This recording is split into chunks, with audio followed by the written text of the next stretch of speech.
याही पेक्षा जास्त आवाज तुम्ही उठवाल, खात्री आहे आम्हाला.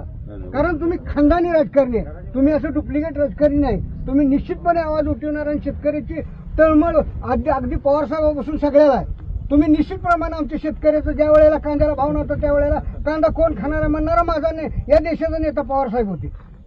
कांद्याला भाव दिला पाहिजे म्हणणारे. साखर कुणाला लागते, खायला किती लागते, साखर इतर प्रोडक्शनला जास्त जाते, माझ्या साखरेला भाव मिळाला पाहिजे म्हणणारे पवारसाहेब हे एकमेव देशाचे नेते. तुम्ही वारस आहेत त्यांचे. तुम्हाला आमची विनंती आहे, सगळ्या चिनाकाठ या महाराष्ट्रातल्या सगळ्या पूरग्रस्तांच्या वतीने विनंती, हा आवाज उठवा. तुम्ही निश्चित उठवणार आहे, पण त्याही पेक्षा जोरात उठवा ही विनंती करतो. आणि फक्त अधिवेशनात नाही तर रस्त्यावर पण उठवावं लागेल.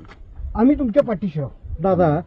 म्हणजे तुमचं 50 एकर जमीन नुकसान होऊन सुद्धा हा जो शेतकऱ्याचे माझं जाऊ द्या, माझ्यापेक्षा गोरगरीब शेतकरी 2 एकरवाले शेतकऱ्याचं गेलं उद्ध्वस्त झालं. मला कोणी कसा तरी मी उभा राहीन, पण त्या लोकांनी काय करायचं त्याला म्हणतात मराठी माणसाचं मन.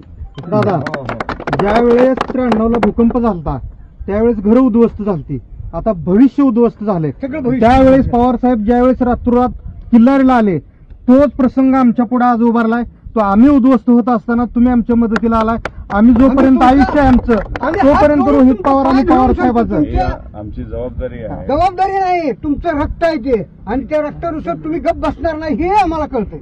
आणि दुसरी विनंती आमची, आपलं केहविकी देशात 1 नंबरचं काम करतंय, शेला ऊर्जा द्यायचं काम, याच्यावर काही थोडी मदत होती का तुमची केहविकेकडनं करावी, त्याची वाढ होती का हे सुद्धा आपण प्रयत्न करावे. 4 दिवसापूर्वी माझे वडील जे आता चेअरमन आहेत दादा, तर बाबांनी ती बैठक घेतली. त्यात कसं आहे की केळीचं पीक, ऊसाचं पीक, द्राक्ष आणि जे काही पीक आहे जी आपल्याला पाण्याखाली गेलीत पण त्यांना आपल्याला वाचवता येईल, नाहीतर त्याला थोडीशी ताकद देता येईल, त्याचा आता अभ्यास झालेला आहे.